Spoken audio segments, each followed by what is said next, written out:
about 5,000 years ago. When most of humanity is still roaming in the middle of nature, the wild had a community that built the first civilization. Sumo, who initiated the so-called human society. From the very beginning of city building and social organizing, Sumo has reached its golden age with the glorious achievements of kingship, literature and art. But right in the middle of it, the signs of weakness have begun to appear, step by step pushing the first cradle of humanity to the brink of collapse. So what drove Sumo to unprecedented heights? And what factors led to its demise? It's inevitable.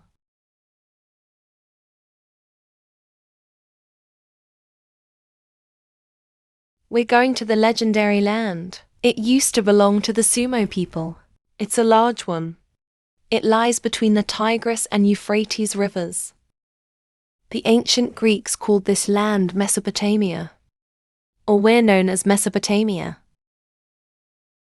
It sounds poetic, but life here has never been easy. People always have to live in a world of conflict with nature. Although Kia quietly brings precious SA plum from the mountains, acidification for arid plains, but they're also the source of many dangers. In many excavations, archaeologists have come across the pottery shredded kitchen, lies in the living floors. But their structure is very different. It's not a normal SA fitting. It's a mixture of sand and mud, gravel, sometimes even freshwater seashells. It's proof that it's been hit by a series of floods, enough to cover an entire settlement. If you touch the sediment with your hand, you'll feel the restless breath of the people who used to live here. But the flood hole is only part of the story. The flow of these two rivers is constantly changing. Maybe after a few months, the fertile land the day before had turned into a swamp, or it can get dry, cracked to the point the plants do not grow for a short time. But the climate doesn't stand still. In the south, the heat lasted through the scorching summer. All life depends on the river. The rain hardly falls here, and the ground was so dry that it couldn't be planted during 8 months per year. But people do not submit to heaven. Of course, harsh. Before the name Sumo came along, there was another culture that was quietly sowing seeds for all. It's the first inhabitants of southern Luhi. They've been living here for over 6,000 years.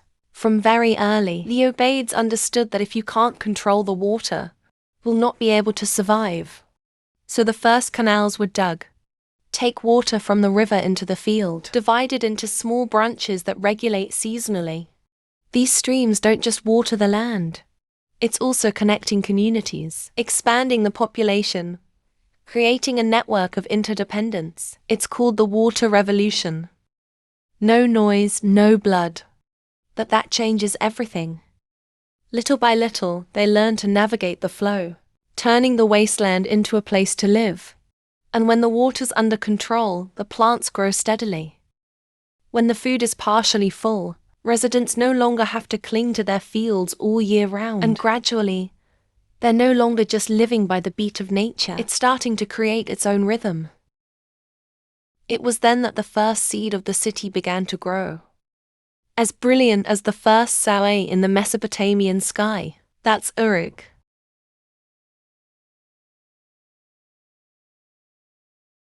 This name is written in the history books as a starting symbol for urban civilization. Before being recognized, it's simple. It's just a place where tens of thousands of people find a common rhythm. It's also small groups, living scattered along the SA.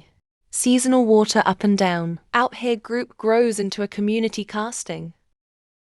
Everyone has their own role. The first rules start to form.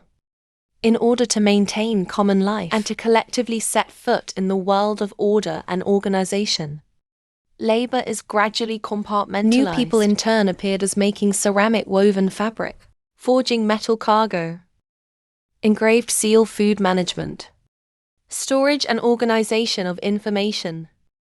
A specialized administrative class was born. It's called scribe.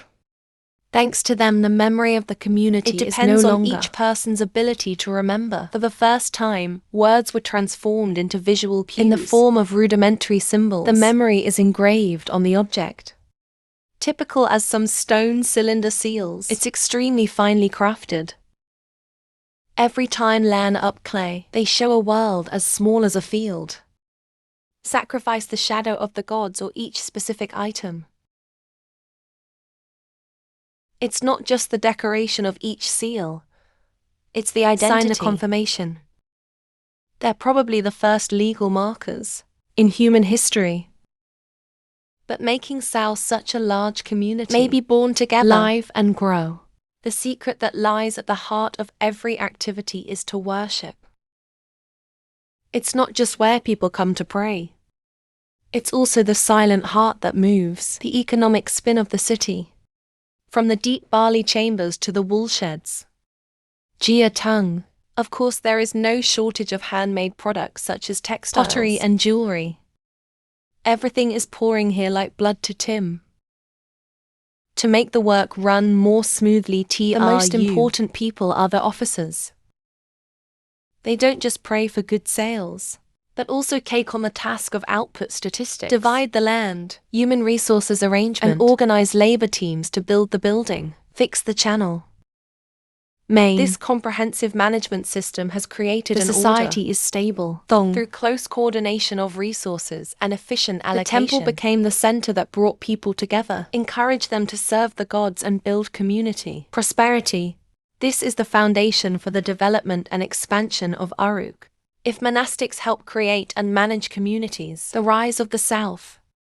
It's also made possible by diverse natural resources. It's particularly rich in agricultural and livestock products, like 5 cups of veal and wool and reed products. So that residents can create wealth, more than they need to survive. But wood and metal are extremely rare. It's the bone imbalance. He turned the area. This land became a node of the ancient trade network. In the soil layers of Uruk, people have found all kinds of stuff. They come from different lands. Copper-bearing traces of Anatolia, limestone originating from the Jakros range, seashells washed up from the Persian Gulf, and the emerald glass, the deep blue gem, transported across thousands of kilometers from as far as Afghanistan. These objects are not just commodities, but also a witness. They say that Europe has reached out to the world. And the world is finding its way to Europe. An unprecedented network of exchanges began to take shape, silently connect the lands together. And then day by day more people came to work. Farm products filled with warehouse, and the trading network began to spread across the city's alleys. Now, these are verbal promises or rudimentary signs, no longer strong enough to keep order. People need a clear way of recording, and more reliable validation tool to manage. At first, they used small plots of land called tokens, with enough shapes to represent the quantity of goods. Then put those tokens in the clay wrap, to put marks on the outside as a way to remember. But then a simpler discovery changed everything. There's no need to hold the land, it's enough to just engrave the sign. And so the symbols were born. Until one day, someone holding a reed pressed against the wet ground. The sharp marks that are embedded in the wedge. From that moment, the writing took shape and began its journey. It's not just a normal recording system, it's also proof for the creativity of the inhabitants of Europe. They've turned the familiar material, used to make ceramic tiles, to be a means of printing signs that meaning has been established. This is the foundation for the birth of the word, write. It was originally created to record, to know how much grain the warehouse has. I got the missing I where the goods went. But gradually from an administrative tool, it's become a repository of knowledge that teaches engineering to build the law and tell the legends of our ancestors. It looks like the first signs. A larger order has emerged. A city is no longer just a place where people gather to live. It's a space of memory, organizing and nurturing great Luo ambitions. We're not just seeing urban growth. It's the birth of an era called civilization. And the first name that came out of that moment of transmission. This is sumo. It's not random that they became the earliest symbols of a world. Know the memory. Because sumo wasn't just brave enough to defy adversity, but also etched memories into the ground and ignite dreams beyond human reach.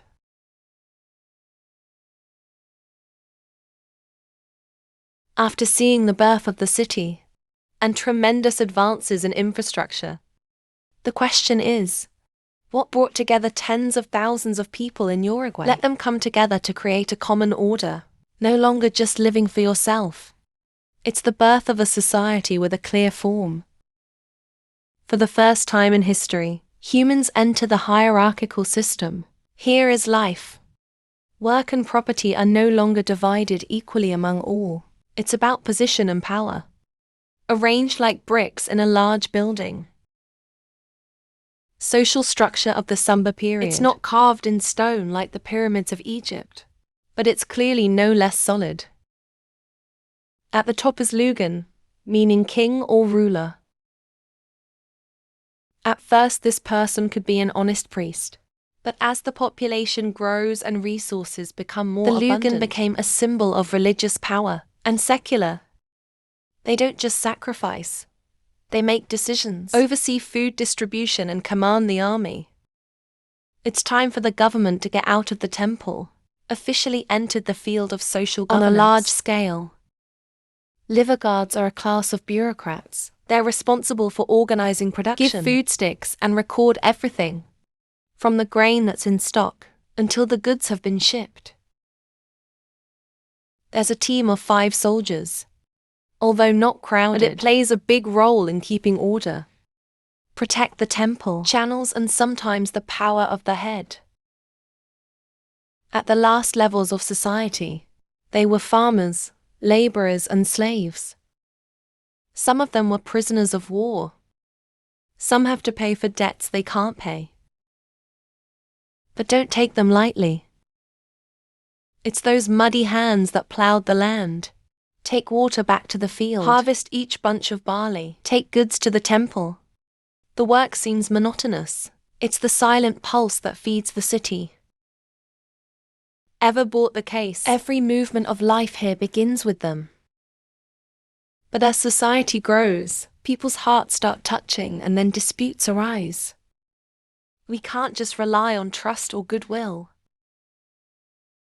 I need something more obvious than feeling, and more solid than frivolous agreements.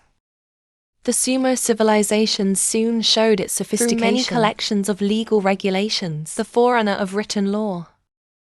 Although not systematized, but they show that they've started to think about justice, responsibility and social order. The first rules were written on clay. Sumo people adjust things, from water rationing to debt management, theft or disputes between households. Special. Many of the articles mention the protection of the vulnerable, like widows and orphans or debtors. Even though it's rough, but a management system based on principles has begun to form to keep the community from falling apart in the midst of the chief's mess. But the early Taizai didn't rely on the military or strict rules as later. It works by faith. When there's still AI, keep the link between humans and gods, and unite each individual into a community. In the thousands and thousands of lives, they become a silent fulcrum. Let's make sure we don't get out of orbit. It's religious integrity and the ability to organize that help the first groups of people not just gather, that really integrate to live and grow. It's not enough to create a society just by rules. It's going to take more high-class buildings to confirm position. A material that seems as fragile as mud brick, at the hands of sumo people, has become a solid core for a great series of architectures. They even know how to make an artificial stone. It's often seen as a precursor to concrete to increase the durability of the architecture. Although the secret of making it may have been 7 transmission, but it shows sumo people's ability to create and apply materials has reached an astonishing level. The highest point is the ziggurat. The staircase tower rises to the sky. It's not just a place of worship, it's also a living testament to organizational intelligence and the power of consensus. To build a building like that, it takes hundreds or even thousands of people to get involved. And there's no shortage of quiet minds, meticulously drawing straight lines on the ground, considering each angle of inclination, sound metering for each brick block. Every floor can stand before time. Achievements, techniques in handling huge volumes of material that reflect a sophisticated construction and transcendent of this age. But above all, the great is the culmination of a belief that there are sacred things, and greater than each human being himself, enough to make it all start together. When I walk up those steps, I'm sure you'll feel every brick. All carry the breath of the hand that molded it. Maybe they don't know their names or be forgotten, but each layer of Kia earthenware still remembers. Outside of use and construction, earth is also the material for people to realize their dreams. Aesthetics and imagination. A lot of artifacts were found from Tay's pottery vase, mosaic stone necklace made of oyster or jade, and also the little statues that depict people and animals. God. It's not just stuff. It's the first American feeling of a society. It's enough to create beauty. And from that we can see the technology, the skill and soul of the first workers. It's not just labor and organization. It's also a place where people find each other and have rituals, the festival and the common faith in the gods. Through the traces of festivals and items at the festival, we can imagine these pulsating moments. The whole community gathered around the fire, eat and dance and pray sincerely. Finished Germany. It's not just in the fun of it. It's hidden in the ruins. Relics and rituals that have been buried by time.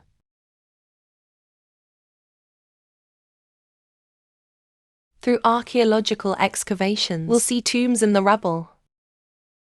In it, outside the body, there's also some small but sophisticated funerary items, and somewhere the faint vestige of a ritual has quietly passed from millennia ago. From the broken pieces, the world of beliefs quietly on display. Right from the beginning, sumo people believe that every event carries a message from God. They believe in the power of the wind god Lin. Manifests itself through thunderstorms and floods. At the same time, the sun god Utu, monitoring all human actions through the light of day. Fear will arouse the anger of the gods. People try to listen to every message they send. From a dream that breaks the arrangement of the stars, until the shape of the animal's organs is just right. Then gradually between community appeared some individuals, the ability to read God's will. They become intermediaries, a voice in important decisions, like choosing when to plant, or where to build a new city. When faith says, everything in life comes from the will of God. Even death is not outside the law. Instead of idealizing the ultimate fate, like the later civilizations, the Sumerians chose to look directly at honest and without a trace. They believe that after death people will enter a place called a land without a way back, a world of darkness. It's cold and it's covered in dust deep underground. It was ruled by the goddess Rs-Kigan-Sai and later by Nedin, the god of death. There the soul has no visible form. It's just shadows floating in the dust. No pain but no hope. This is not punishment. It's the prospect of a dark end, where only silence fills all the gaps. Maybe that's why the sumo choose to live fully for now. They accumulate wealth, build up a reputation and offer sacrifices to the gods, not expecting to be saved. It's not to be forgotten. It's not just the funeral, or funerary items, but it's soaked in. It's how sumo people see the universe and its origin. According to ancient legend, the world was born from the primordial sea of Namu, a vast, chaotic, and deep body of water. From there the first two entities were born. An is the sky and Ki is the earth. When An and Ki get along, they give birth to Rui and Lin. The powerful god separates heaven from the earth and rule the human world. And people, in that worldview, he was not born free to pursue happiness. They were created by Neki for a purpose, to carry the work on behalf of the divine, serve in silence and devotion. A world where work is destiny and faith. It's the bond that binds all species, and the sacred self has been arranged. But I firmly believe that when you touch the soil, you won't feel the glory of the gods, but only the traces of the hands of the world. It is the strong man who has come from impermanence to build something extraordinary. They walk in the dust, but their heads are held high in history. And from here sumo started to move.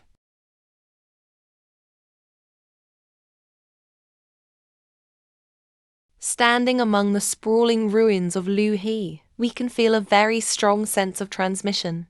Group with a pioneering role that planted the first seed for the idea of cities. From the Fu Sa soil, a series of other city centers have emerged.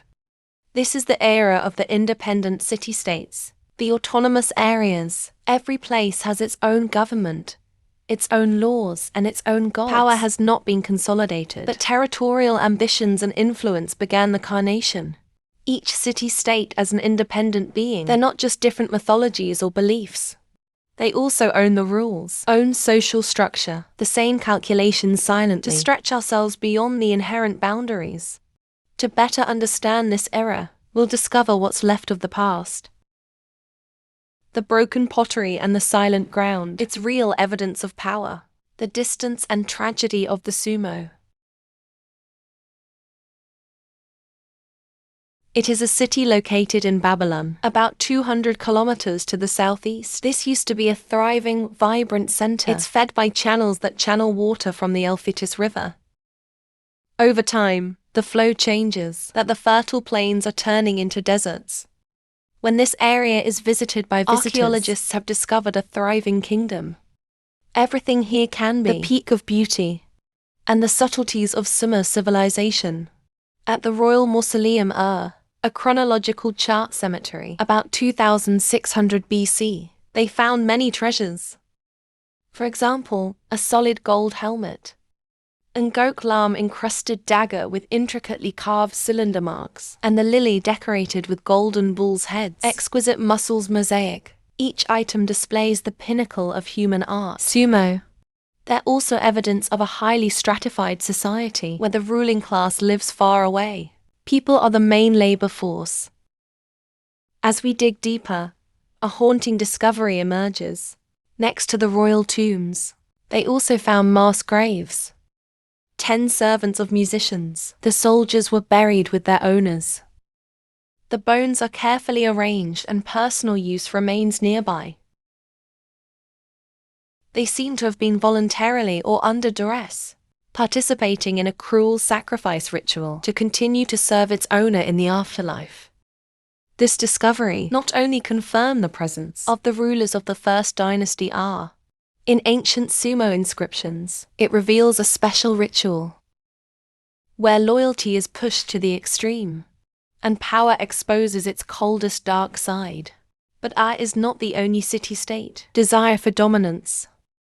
In another part of Mesopotamia, power is defined by conflict and war.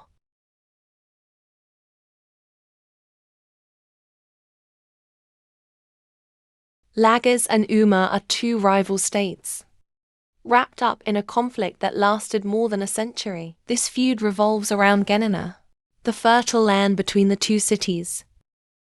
The land is not just a source of life, it's also a symbol of honor and prosperity. Each side believes Udena belongs to them.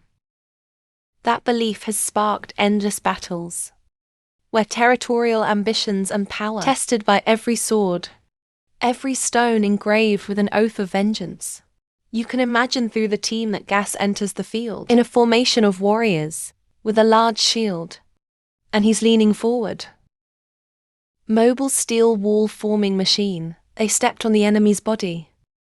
Then there's the trumpet shuffling down the flesh of the dead. With overwhelming power, life laggers win. This victory helped them force Uma. We have to accept a border treaty, establish clear territorial boundaries and end the dispute. This whole event is inscribed on Vulture Beer. This is not just a victory monument.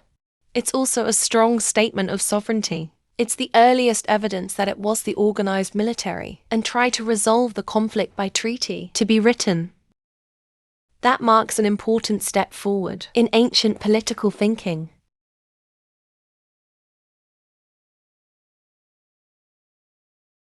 And between the power pictures behind him, Case is a name that cannot be ignored. This is the symbol of supreme power in summer. It's not as flashy as Earth, it's not as aggressive as Lagos, but Kiss has a special role. It is one of the oldest cities in a... According to sumo legend, the first kingdom came down from heaven after the flood was at Kiss. This makes it a symbol, the ultimate power of all governance. It's like the jewel of the empire. Later sumo kings, even though they rule from other city-states and have military power, still trying to tie my name to Kiss.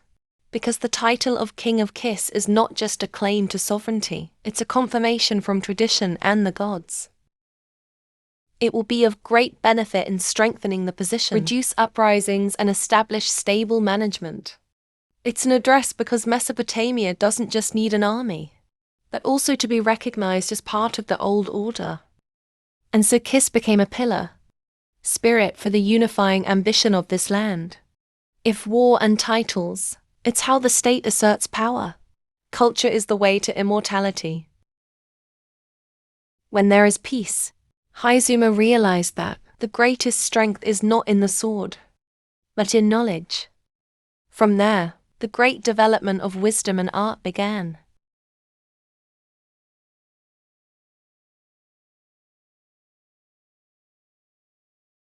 Subtleties in your art. Sumo at its peak. It always amazes archaeologists. What's been found is a testament to aesthetics, the importance of a civilization. Honor the sacred. The cylinder mark is a good example. From the asset marker, they've become miniature works of art, on which sumo people tell myths, remembering rituals and historical events. When they're rolling on wet clay, they print out the picture seamlessly, detailed and vivid. It's not just that. Royal statues and statues. It also reflects a shift in artistic thinking. From a simple cube, the statues become more vivid and more expressive. Eyes wide open, hands together, to show fear, and the bond between man and the supreme being. And the most extraordinary thing about this period, it's the art of gold. It's called ran in a ticket. A full-bodied goat covered in gold, feet with silver horns made of blue jade. It's not just a technical notation. With rare materials, and being found in the dragon's royal tomb, it's a symbol of a time. That art becomes a sacred female. This is how the sumo spread their deep faith into the world beyond, affirming the eternal glory of the Buddhists. With the development of art, except right gradually beyond the original record function, born to serve the economy. It's now a tool for storing thoughts and emotions. The first literary works of history, humanity was born during this period. Ginkam's contest is the brightest jewel, the story of Ginkam's, the legendary king of Uruguay, who was helpless before the death of his own Enkidu. Pain and confusion, Gilgamesh decided to seek immortality. But he finally understood that people live forever in what they leave behind.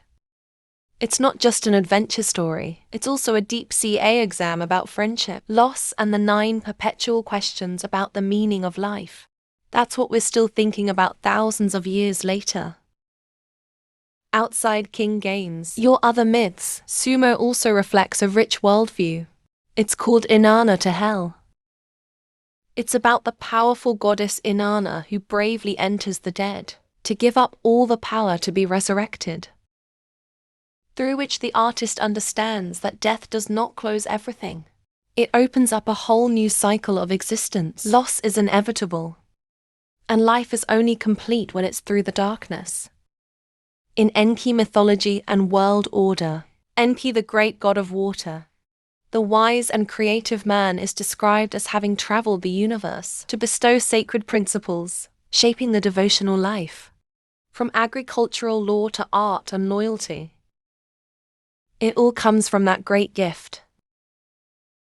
And further down the line, this story sends the belief that, let society grow, man must live in harmony with God and the original rules. All these masterpieces of art, this massive literature and mythological system, not only profoundly shaped sumo's life, it's a testament to an enduring spiritual legacy beyond the sword. But then, while the city-state order was stabilizing, a new force has risen, completely changed the quantitative landscape. After seeing the city's sumo competition and development, people realized that the fragmentation of power cannot be prolonged. Merge shall be the best way for sumo to maintain its aura. And he's on behalf of all the people of Mesopotamia. To carry out this mission is the Shogun of Akats. From a humble official at the kid's court. You take advantage of time step by step. Take power and build the Akat city. My own new capital. About 2334 BC. At the hands of Saigon, a new power emerged. Akat people, Semitic-speaking ethnic groups, aren't just ambitious. They also have a large army, organized and commanded in a way that's never been seen before, with tactics that maximize the power of light infantry. And his archers took turns knocking down every sumo city. The essence is victory. Lugan Zageshi Suwuma, who touched the dream of uniting this land. Finally, hegemony fell into the hands of Saigon. But he doesn't stop at punishment. To achieve a higher goal, it's unity and control. On the land that has been conquered,